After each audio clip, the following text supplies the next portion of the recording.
Sheathing corner lap must extend far enough past the corner studs to ensure nail penetration and structural continuity. For plywood sheathing at a corner, extend the panel at least 2 inches beyond the face of the corner stud, so each fastener has solid wood to bite into and to preserve diaphragm load path. Place nails at the required spacing and pattern specified in the nailing schedule, so the edge fasteners secure into framing rather than only into panel edge. When panels end near a stud or at a seam, install blocking between studs so the sheet edge has backing for nails and to prevent edge crush under load. Offset seams on adjacent walls so the vertical joints do not align with seams on the perpendicular elevation. Staggering joints by at least 1 stud space reduces a continuous weak line. Keep a short gap for panel shrinkage where specified by the manufacturer, but do not rely on gap alone for fastening capacity.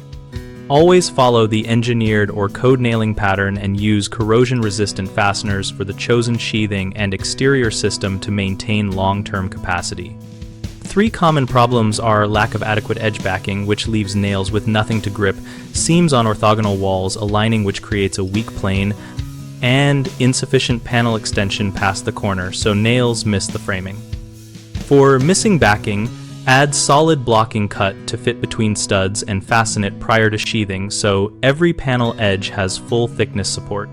If seams line up, reorient panels or trim and slide one panel so the seam lands over a stud and the perpendicular wall seam is offset by at least 1 stud bay.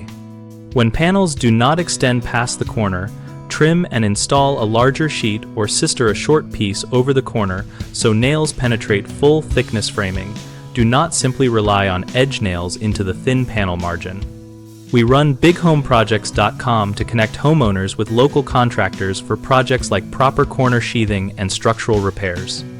Our site helps contractors find work and homeowners discuss techniques because we also host a discussion community where trade pros and DIYers share experience and ask questions.